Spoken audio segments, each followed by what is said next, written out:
Welcome back everyone. It's time to talk about the top features within iOS 14. I've been doing, quick reviews of this software on basically all phones that I have. But it's time to talk about all the main features that basically almost all iPhones will be equipped with, every single one of these features that were supported with iOS 13, which is so cool. Now some features are only, dedicated to more premium iPhones in a way, but it's totally okay. I'll explain that in a second. But before I get too deep in this video, I want to say you should not install iOS 14 right now. And anybody who's telling you to do so is not really preaching a good thing. Even if it's stable right now or whatever, you should not install this on your main phone. There's too many risks involved. You should 130,000% wait until the public beta comes out. This is the first beta. There's going to be tons of problems whether you realize it or not. I've been having, tons of issues on my phones. For my example, with like my iPhone XS, I didn't really have any issues, but on my iPhone 10, I've been having tons of issues. So just because I don't have issues or I do have issues on one phone doesn't necessarily mean you will or won't. But as a consensus, I would probably recommend you not to install iOS 14. At least wait until like beta 2, or better yet, wait until the public beta. So with that warning out of the way, let's get into it. The very first thing, obviously, it's the most apparent thing everyone can see. I've been talking about it like crazy. It is the home screen widgets. So basically what this is, as you guys already know, we're able to actually add these types of widgets on our home screen, which is so awesome. Now, it kind of takes up a little bit of space, and I feel like there's going to be more widgets added in the future. I feel like this was just a beta run, but really all the process is you swipe to the left, and this is the new widget panel. You just have to grab a widget and drag it to your home screen, and that's pretty much it. They have the weather, they have battery, they have calendar, they have a ton of different ones right now. They have some ones that change on their own as well. And, this is, like I said, just a beta run. I'm sure within the future, app developers are going to create their own. Apple's going to create their own. And I feel like this is going to be a pretty huge industry in and of itself, especially when you're going to have, the very first thing people open up and, see their screen. People like Instagram and Snapchat, whatever, they want widgets. They want people to see their things right as soon as they open their screen. So we're going to be getting some really cool widgets, in my opinion. I could be totally wrong, but I think home screen widgets were something that we really wanted, and I love the fact that they're here. Now the next thing is something that, at first I was kind of weirded about, but now I actually kind of see it has some pretty good purpose, and this one is the app library. So if you swipe all the way to the right, you get this kind of layout of basically all your apps that are available on your display or on your screen or on your phone. I can't even talk today. And if you hit that app library up top, you get, this list view, which is really cool. However, a really cool thing about this is that you can actually delete pages of apps on your screen. Not necessarily delete, but you can hide pages of apps. So theoretically, you could delete or hide all your apps from your screen and just have a widget panel. That's the only thing. You swipe to the right and get into your app library. And I think that's really cool. I think it gives us a little bit more privacy, especially with the apps that we show people. But again, they can just get there if they just go swipe to the right and get here. But I think it looks really cool. It's kind of intuitive. It hasn't glitched on me yet. I've heard some people glitching out on like crazy, but so far so good for me. So that one is app library. Now this next one, okay, I honestly was shocked to hear this, and I think it's so cool. And there's an explanation behind it. So this new feature that's called, touch on the back or tap, I don't remember. Basically, it allows you to set custom things and custom commands if you tap on the back of your iPhone. Now it doesn't work on all iPhones. I believe it's only iPhone 10 and up. I tried it on my iPhone 10 and I have the feature. I tried it on my iPhone 8 and 8 Plus. It does not have that feature. So I'm pretty sure it's the iPhone 10. And here's what's really interesting, okay? Not too long ago, Craig Federici or someone, I don't remember who it was. I think it was Craig Federici though. He said in an interview that basically that the iPhone 10 shipped with certain features that, weren't even enabled yet, so people don't even know what they were yet. And it's pretty crazy that we just now found out one of those features. There could be more, this could be it, I don't really know, but I think it's a super awesome thing. And basically if you go into your accessibility settings and if you scroll down all the way to back tap, that's what it's called, back tap, if you can set commands for double tap and triple tap, which is so cool. So for double tap, I had it set for screenshot, so if I double tap the back, it screenshots it. And you can set commands for triple tapping too, and it's a little slow right now, but it'll definitely get better over time. And that is a really, really interesting feature. I can see a lot of things coming good with that, so that's a really cool one in my opinion. Now the next one, you guys already know, picture in picture. One of my most demanded things I've ever wanted from any phone ever, and I'm so glad iOS brought it in. iPads have had that for a long time, but the fact now that iOS has it is extremely cool. And it doesn't work on the YouTube app yet. I can't wait till it does. But I've heard it works on Netflix, Apple TV. But if you go on websites within Safari, it works on there. So if you go on the YouTube app within Safari, it actually works there, which is really cool. So it still works, it's still good.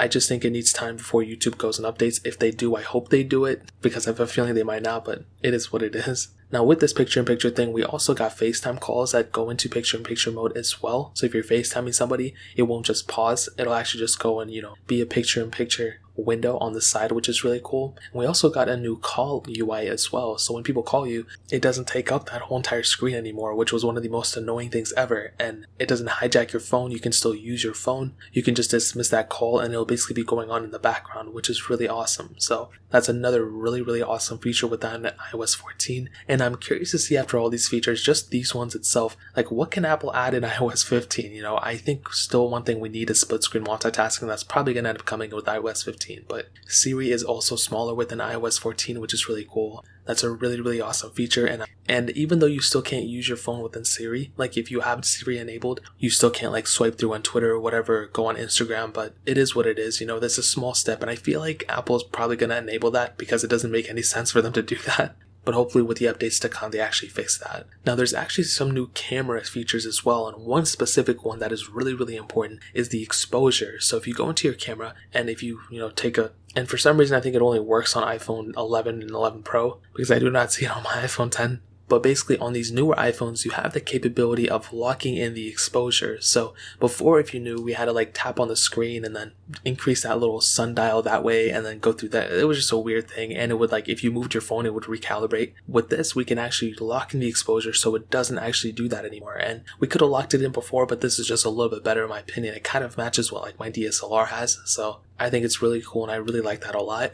Another really cool thing is within privacy. So iOS 14 actually will kind of tell you what type of data your apps are actually using of yours. And a Reddit user actually posted something really interesting. It showed them they went to a random apps like Snapchat or Overstock, Amazon. I don't remember what apps they went on, but basically it was showing that they were seeing their copy and paste data, which is pretty insane. And they're basically using it to get better ads for you.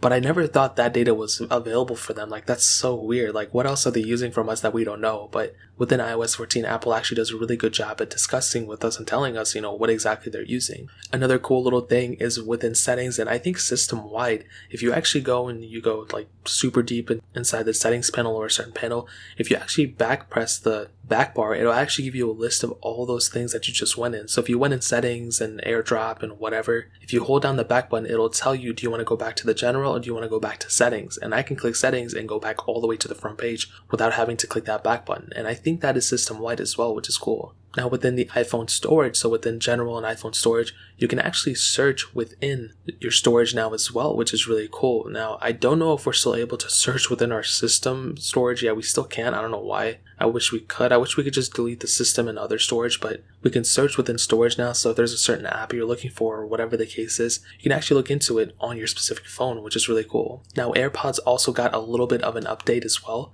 And when I mean a little bit, I mean a pretty big update. We now have spatial audio, which is kind of like surround sound for our AirPods, which is really cool. So we have that capability now, which we didn't have before, and it'll give you a 3D effect. I haven't tried it yet, but I've heard it was pretty cool based on what Apple said, so that's pretty insane. And we now have automatic device switching. So if I'm listening to my iMac for my AirPods and I go to my iPhone, for example, it'll be able to dynamically switch depending on which one I'm at without having to manually connect them every time. Now, I think I have to be on macOS Big Sur and iPadOS 14 and all that for all these things to work, but when the time comes and I update to macOS Big Sur probably within 2 years from now, then I think that would be pretty cool. So, and we also have new battery alerts in case the battery's getting smaller and smaller. We can see the battery health, which is really interesting, I think. And we now have optimized battery charging as well, which is really cool. So a lot of things came with the AirPods, believe it or not, and I think it was probably one of the biggest updates we've gotten in AirPods since at least in a short while of time. And to end it all off, we did get a new Translate app, which is cool. So it's built into our phone. We don't have to go and download a third-party thing. I thought Siri could already translate things for us, but I could be totally wrong. But it's cool that we have a separate app for that now, which is cool. So ultimately, iOS 14 is looking to be a pretty big deal. But like I said before, don't even think about installing it. If you literally install this, I'm going to cry in your face.